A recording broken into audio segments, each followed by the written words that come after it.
Good morning, guys. Hope all is well. Welcome back to the YouTube channel. Thank you very much for watching as always. Before we even jump in, just appreciation for everyone who watched my previous episode on how to manage hunger. If you haven't done so already, please watch it. It got lots of views in the first couple of days, which is really nice. Mean that I probably need to do a little bit more of that content coming. But today's video is a little different. We're the 3rd of May, excuse me, today. Lovely autumn kind of buzz in Melbourne this morning. Nice cold walk with George beside me here, as he goes and sniffs absolutely everything. This morning woke up at 84.1. Previous day was 83.8. A little bit dehydrated going to bed yesterday or the day before. So I believe I'm probably sitting around 84.1, which is great. That is now, I can't get this wrong, 13 kilos down in 9 weeks, which is fantastic rate of loss. Feeling a lot better, body composition wise as well, tighter. I'm going to bring you guys through my check-ins this morning actually, which will be nice. But today's video is all really about deloads. I'm absolutely battered from training the last couple of days and the last week in general, and it meant that, you know, performance is starting to drop. My desire to train is absolutely zero, and therefore I believe I need to run a bit of a pullback, devolume, deload period here. And this is going to be why we're doing that. It's going to be how we're going to do it, and this is going to be for how long and when we implement these kind of things as well. So sit back, relax, enjoy the video. If you're new to the channel, make sure that you have subscribed, make sure that you give this a like, and if you have any questions, drop me a message. Okay, we are ready to rock for check-ins. It is absolutely freezing out this morning, so this is going to be quick, but here we go.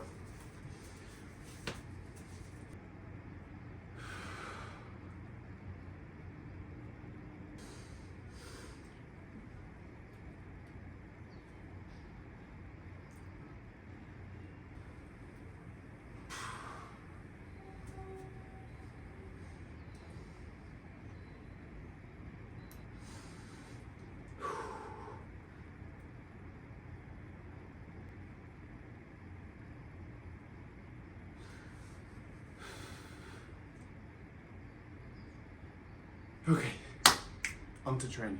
Okay, so we made it into the gym for the devolume session, my first devolume session for the day. Now the purpose of today's video is to run through what is a devolume or deload session and why would we potentially use it. So let's start off with the why. I like to think of like training like a cup of water, okay? At the very start of your training block, you have no water in the cup. And think of the cup and the water, in the cup as like stress. As you progressively overload, you get stronger, you progress, you overreach over a 12, 16, 20 week block or so, okay? And as you go through that training phase, the more fatigue and more stress build up over time means the water rises in the cup. You'll get to a stage where that cup starts to overflow with water, and that's when you need a deload or a devolume session. That's fatigue, that's stress. At the moment, I'm tired, I'm fatigued, I'm picking up little niggles and injuries. My sleep isn't great, my stress is high, my desire to train is in the bin. That's when the cup's overflowing. I need to now pour some water out of the cup to restart that process all over again. And that's when we add in a deload or a devolume session.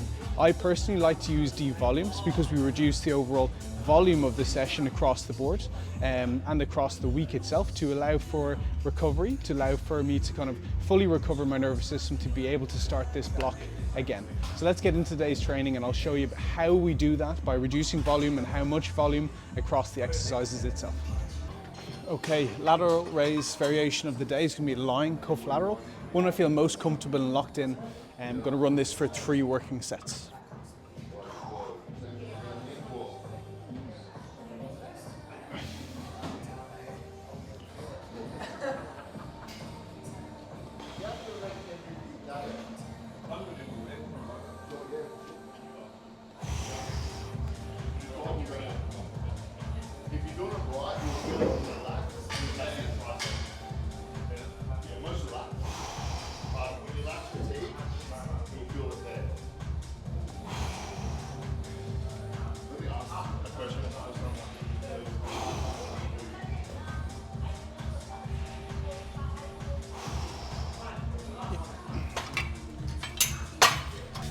So 3 sets of laterals done. That's laterals done for the day. Into my 1 pec fly movement pattern of the day itself, just doing 1 working set, and we'll probably do around 8 or 10 reps or so here nothing to true failure.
Okay, so let's run through the ins and outs of a devolume and how to actually set it up. I like to look for about 60 to 40% reduction in total volume per session. So if you're doing 20 working sets, I'd bring that anywhere between 8 and 12 working sets only. So you're taking off, give or take, around 50% of the total volume per session.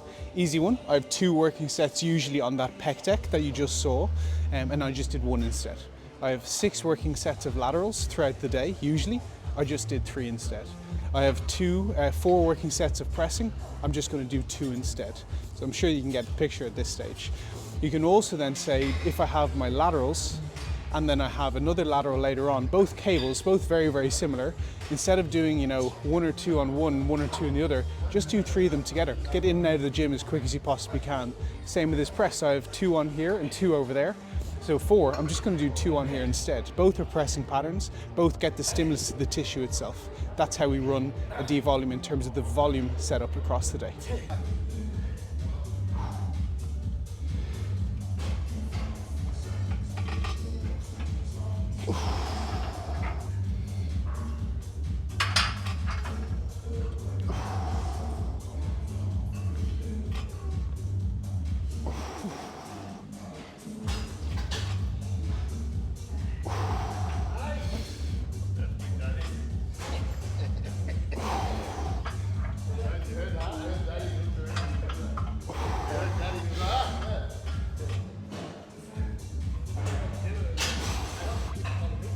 Easy.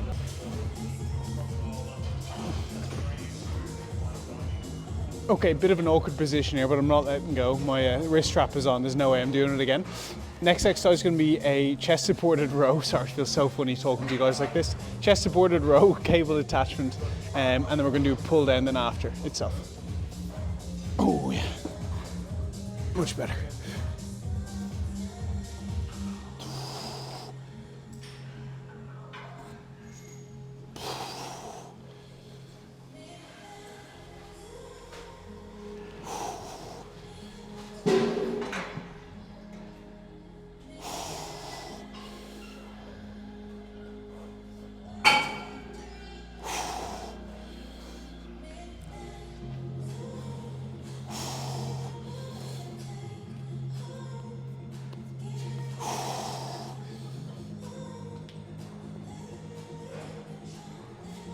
Oh, yeah. Yeah, that's good. Okay, so how to select the load and the volume in your session.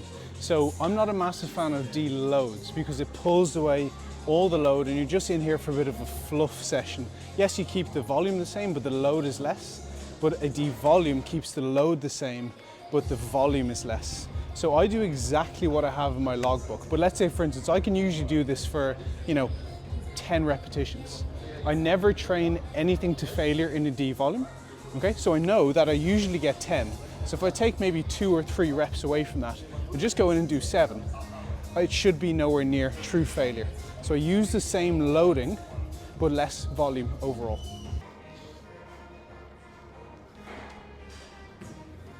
So I just robbed that on you. I knew someone was using it. It was too set up. It was too set up. I thought the bag was over in the far one. Sorry, geez. I'm doing you in today, haven't I?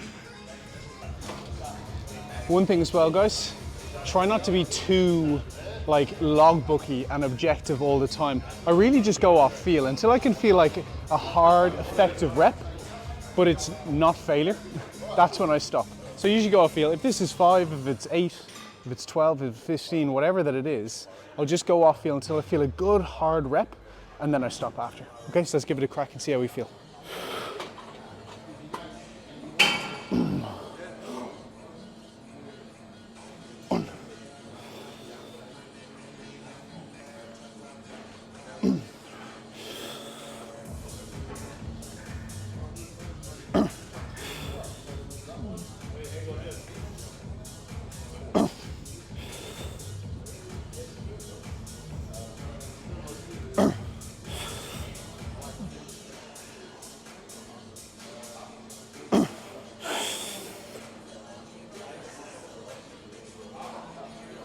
Yeah. So that's a good example. Hard rep, but nowhere near true failure. I think I could probably get another 2, 3, maybe a 4th rep there. It's a hard rep, it's a stimulating rep, but it's not to failure and fatiguing overall. Okay, all of the big compound movements done for the day, I think, and then into arms just to finish. I usually have 3 sets of biceps, 3 of triceps, but just because they're the most, the least demanding exercise to train, or the body part, delts and arms for that matter, I'm happy to train 2 sets on biceps, 2 sets of triceps, and then 2 sets on abs then as well to finish. And if you know me, bicep exercise of choice is going to be a low cable curl. Train the bicep in that length and range. If you don't follow me on Instagram, here's your cue to do so. I put up some really good tips on how to train to get the biggest biceps you possibly can. So make sure you check that one out.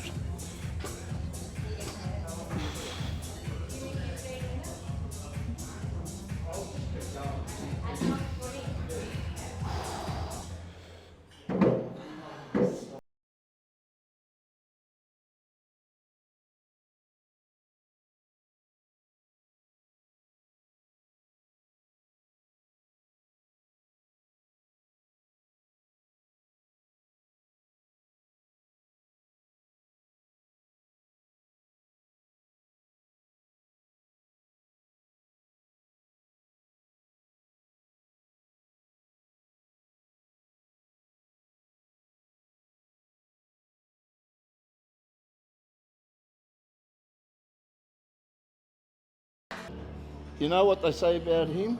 He's a good man. You know what they say about me and him? We're great men. Yes, we are.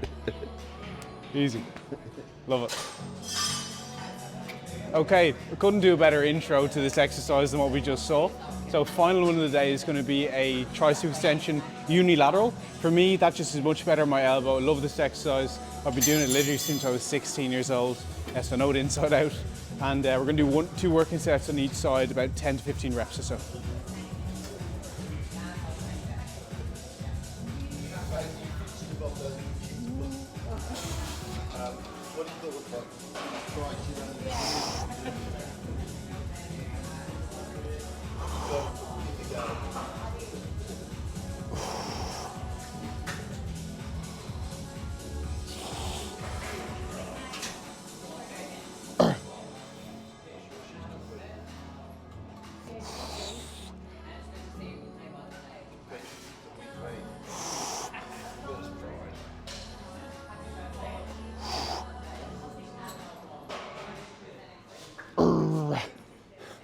Always forget to not train all the way to failure. It's always a weird kind of feeling. You're leaving reps in the tank, but it's needed for today. There's no need to train to failure because that's just going to cause more fatigue, and I'm trying to drop as much fatigue off as possible and fill out that cup, or pour out that cup and pour out that cup worth of water. Got it out in the end. Okay, final exercise of the day is going to be 2 sets of a hanging leg raise. I think we can all say that you can probably train a leg raise to failure, because if you're getting fatigued from your ab training, something's going wrong. So I'm going to take these pretty close to failure, 2 working sets. I've actually never used this setup. I saw Brady do it the other day, who was on my podcast recently. So Brady, if you are watching this, I'm only doing this because of you.